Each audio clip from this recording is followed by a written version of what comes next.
Welcome back. Now, a nurse at the Netcare's St. Anne's Hospital has been suspended following sexual assault allegations against him. A patient alleges that the incident happened after she underwent surgery. An investigation into the matter is continuing. Health and Allied Workers Indaba Trade Union President Rich Sicina joins us for more. Rich, thank you so much for joining us this evening. A very shocking and appalling story that. How did we even get to this point where we have a health worker who allegedly sexually assaulted a patient? I mean, this is supposed to be one of the safest places that someone who's ill can be in a hospital. Thank you, Masa, for having us, and good evening to the viewers at home. You know, this topic in particular is not an easy one. Let me put it straight. It's a very sensitive topic, more especially in South Africa, where the statistics in as far as gender-based violence, all these kind of issues, the statistics in terms of numbers is skyrocketing. So you sometimes, it's very difficult even to talk about it, because if, as a healthcare worker, obviously there's an element of me that will pose certain questions, and I need to be careful in as far as that is concerned, so that I don't come across as a person who's a rapist, apologist, or because I'm a male nurse myself, I will come as I don't want to come across as a person who defends my fellow colleagues. But to tell you the truth, Masa, these cases do happen in our facilities. Obviously, as a union and as an individual, I'm not. I will never ever condone such acts. Obviously, patients in our facilities are at their most vulnerable state. Even talking to them in a negative way, you are further killing them more. So we need to treat them obviously with love, care, because they are at their most vulnerable state, like I'm saying. But Masa, my experience, I have had friends, I have my colleagues that I've sat with them who were actually dismissed for such situations. But when we are now sitting with them saying, my leader, tell me straight now, I am here, this space is safe, did you really do this? Out of 10, you'll find out that 5 of them, it was just a pure smear campaign. You don't know that for different reasons. So it's usually very difficult. And as a nurse as well, with this case in particular that happened in Pietermaritzburg, you are asking yourself, because under normal circumstances, when a patient is from theater to the ward, usually the patient is accompanied by 2 people. It's either a nurse and a porter, or 2 nurses. So with this case, you are asking yourself, where was this second person? Are they having a gross shortage of staff in this particular hospital? This thing happened apparently in a lift. You'll question a lot of the how part of this happening. This lift, no one was entering this lift. What was actually happening there? Masa, like I'm saying, I have a close friend who was dismissed by the department because of being accused of sexually abusing a patient, only to find out it was a pure smear campaign. Few years later, after 5 years in particular, the same patient came back and said, I was sent by so-and-so to enter into this room and come back and cry rape. So it makes us as a union and myself as an individual in a hard place, in between the hard place and the rock in particular. But obviously, we'll never condone such behaviors. Yeah, I mean, I'm just listening to you now, Azol, and you're saying these things, unfortunately, they do happen. I mean, when I heard of the story, for one, I was quite shocked, thinking, I mean, when you're in a hospital, when you have a healthcare provider, whether it's a male or female nurse, you should be in the safest of hands, medically speaking and professionally speaking so. So when you're saying that these things do happen sometimes, let's remove from the smear campaigns and the negative and the ones that are lying about such cases, and talk about the cases that are valid, like the one that's in the news now too.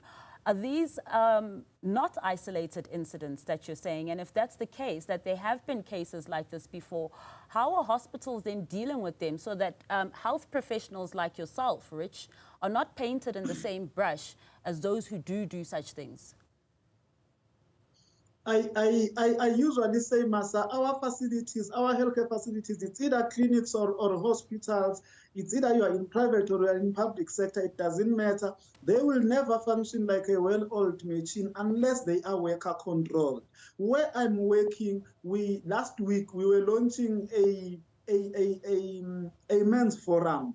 It's a forum where as men in particular in the profession, not necessarily as nurses, but porters, doctors, healthcare workers, to have a space where we are actually going to create a war room of some sort, where we are going to talk about such things, because unfortunately there are pockets of our sector where our colleagues, male counterparts, will take advantage of these vulnerable patients, even if it's not necessarily an assault or a rape, to put it straight, but there was some form of agreement. But because maybe obviously you are taking advantage of someone who is sick, and when you are no longer delivering on your promises, depending on what you agreed upon, such incidences will come out to find out indeed it happened,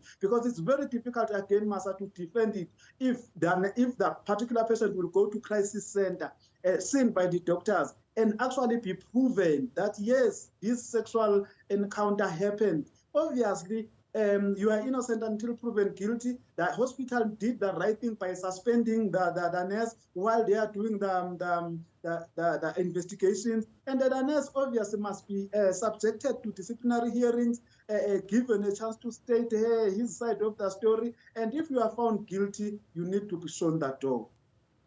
Rich, do you think we'll ever find out how big of a problem this may be when you consider, for instance, this case, this woman in particular was coming out of surgery. Now, when you're coming out of surgery and you've been under general anesthetic, you're sleepy, you're groggy, you're medicated, and also disorientated. You don't necessarily know much of what's going on immediately after surgery. So perhaps there are instances where female or even male patients have been sexually assaulted and they perhaps didn't even know.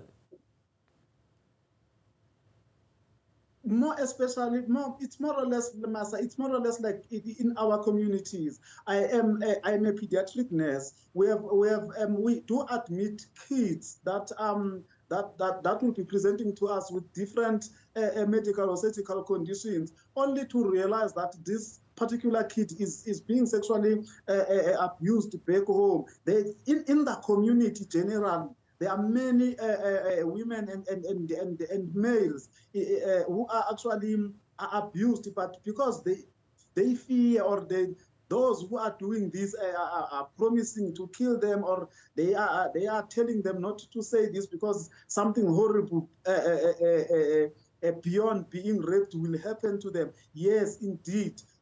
Until we sit down as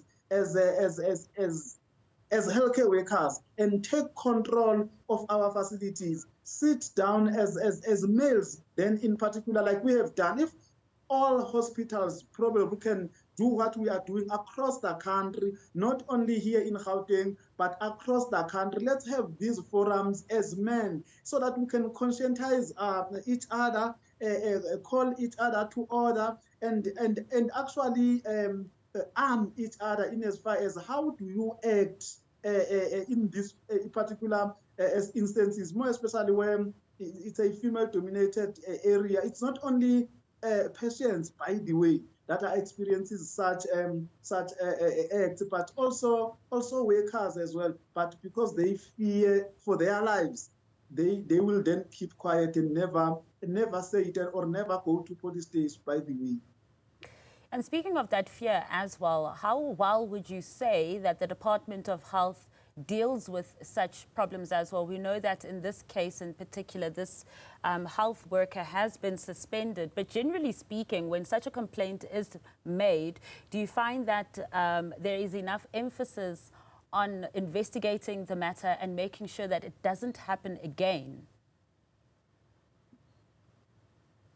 To tell you the truth, this case is not different from the cases that we are always talking about, the issue of gross shortage of staff in particular, the gross shortage of material resources that results to litigations, unnecessary litigations, dying of patients in unnecessary so in our facilities because of frustration and nurses and healthcare workers who are overworked, and the system doesn't deal with that. And those are basics. The issues of material resources and human resources, those are basic things that the department can actually curb and reduce drastically unnecessary litigation. Then this one is deeper. More often than not, Masa, we will talk about it now. When I go to work on Monday, even yesterday, we're talking about it even today, but we will talk about it amongst ourselves as healthcare workers to say, guys, let's guard ourselves. Let's make sure we such things don't happen under our watch. Even when we are sitting around, we must actually call each other if ever there's someone who has such ideas. But in as far as those in positions of authority within that department, no, the conversation, I think we need to be deeper and we need to be intentional about it. We need, those of us who have decided to say, let's form a men's forum where we are going to talk about such things. We need maybe to be supported by those in positions of authority, MECs, SODs, and ministers. But more often than not, we will talk about it for that particular week when it has happened. After that, it's back to square one. We are quiet. We are waiting for another incident again. And we cannot afford to have another incident. Rich, thank you so much for joining us this evening and sharing your insights.